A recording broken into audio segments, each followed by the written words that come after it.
So both the Eagles and the Cowboys are tied at 4-5 in the division right now. We'll talk about the Cowboys, but let's start from the Eagles' perspective. See, I'll start with you. How disappointing of a loss was this for the Eagles? It's got to be disappointing because also we've been tracking the head coach, Doug Peterson. I try to tell you guys, even though, and Nick is also talked about this quite often, that even though you win a Super Bowl, that don't make you a great coach.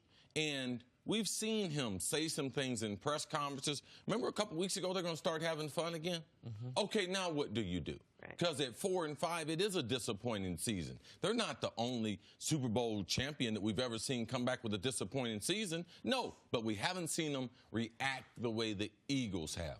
They can't be physical from an offensive standpoint. You can't say the reason why we loved them last year in the playoffs, they got better big people. No, they don't. They got a good defensive line. Their defensive line hadn't been dominant, hadn't been game-changing, and the type of injuries that they have on the back end of that secondary right now, that allows them from being consistent in playing great football. But when it boils down to the Eagles, their eyes will be on their offense, their inability for their offensive line to play effective, run the football, to give Carson Wentz a few more options. This is the most disappointing loss of the Eagles this season. It's disappointing, and to me it's shocking because the Eagles had the time to prepare. The Cowboys were coming off what I thought was a give-up loss, the game against the Titans. Like, I will give Jason Garrett credit because they didn't give up. But to come into this football game knowing that Washington is as vulnerable as they are, knowing that the Cowboys are coming off, they had to be emotionally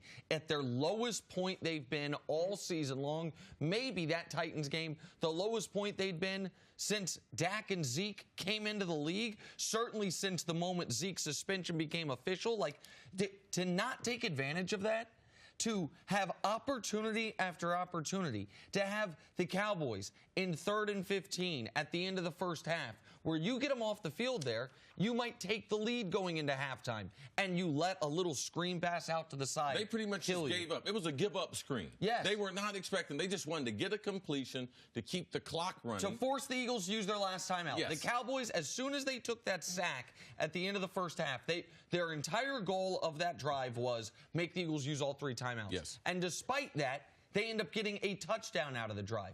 How about the fact that the Eagles, despite all of that, tied the game 13-13 in the second half, and what their defense did after that was allow a 7- and 8-play, 75-yard touchdown drives. When your season is on the brink against an offense that came into the game in the bottom 6 of the NFL in points scored, you give up back-to-back 75-yard touchdown drives. This is as disappointing of an at least first half of a season from a defending Super Bowl champ that I can remember. We have had some defending Super Bowl champs miss the playoffs, but to be on pace for a 6 or 7 win season is indefensible, given that they not only brought essentially everyone back, Jenna, but they added pieces. They added pieces at the deadline. They got their quarterback back, and Wentz is playing great still. You can't put this on Carson Wentz. This is a terrible loss for Philadelphia. I was going to echo a number of those points, mainly being it would be easy to say, well, they finally got Carson Wentz back. It took them a couple weeks to get into the rhythm.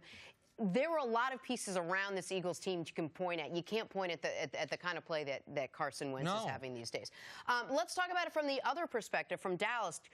Could this put them back in the driver's seat? Could they make a playoff push, given that they finally came out with a big win in the division, and they looked, at least last night, like pieces were starting to fall into place? Well, the biggest difference last night was the offensive line did create some holes. It seems as if the offensive line for the Cowboys is playing better since they've made the coaching change. So I felt that was one of the big difference. And last night, there were some good players on the field, but none better than Ezekiel Elliott.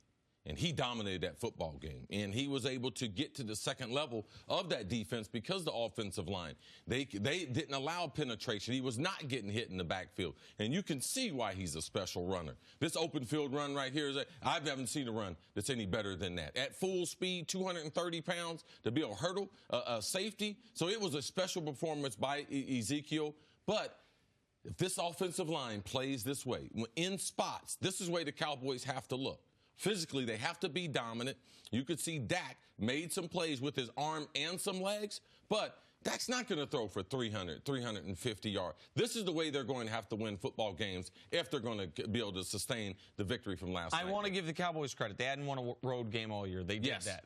I thought they were going to let go of the rope. It seemed, I mean, hell, our friend Skip Bayless threw his Dak jersey away. That's how bad it had gotten in Dallas. And they came out in their biggest game of the season and beat the defending champs. Jason Garrett, I think, proved his ability to keep a team together on a short week when the other team's coming off a bye, really adverse circumstances.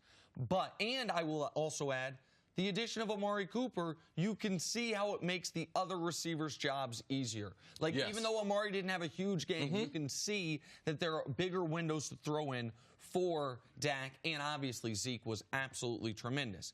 But the systemic issues for the Cowboys are still that in a league where 33 guys have thrown for 300 yards this year, in a league with only 32 teams, Dak still ain't one of them. 270 is what he had last night. That's where he about maxes out. And in 2018 NFL, when we are seeing what all of these passing attacks are doing, and you're seeing that even the Cowboys, as well as they played yesterday, with 30 seconds left in the first half, had 6 points. This doesn't change my opinion. The Cowboys are a mediocre football team. But if you can get 250 out of Dak every week, and Zeke can have a game like he did yesterday, 19 carries, 151 yards, whatever it is, especially coming off the game he had against Tennessee, where he could not put up those kind of numbers, do you think that's enough to get them over? And Dak doesn't have to throw like every other quarterback? Because their defense is good. If they can dominate time possession, the physicality of that style of play, it's still very, very effective. We know this has been a record-breaking year as far as throwing the ball, but you got to play to your strong suit. Don't try to be someone else. That's what they should be shooting for.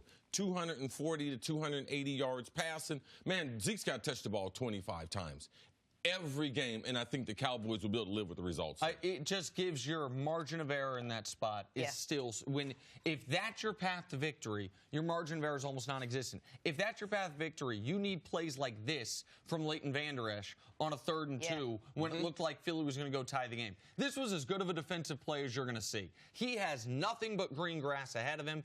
And, I mean, he's blocked on the play by 2 guys, and neither one can make it's not a well-executed block, but still, he has to go make that play as a rookie or as anybody. Turning that 3rd and 2, what was going to be first and 10 from the maybe 15 into a 4th and 7, that was the biggest defensive play. It's just so hard to win with that method, and you can't, as great as Zeke is, he had, even by his standards, a spectacular game last night.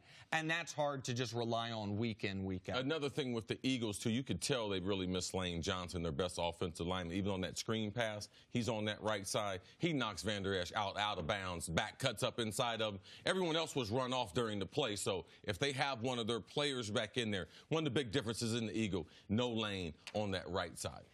Thanks for watching. Subscribe here to get the latest from the show. Also, be sure to check out more of the best clips from First Things First, or go watch a few segments from our other shows on FS1.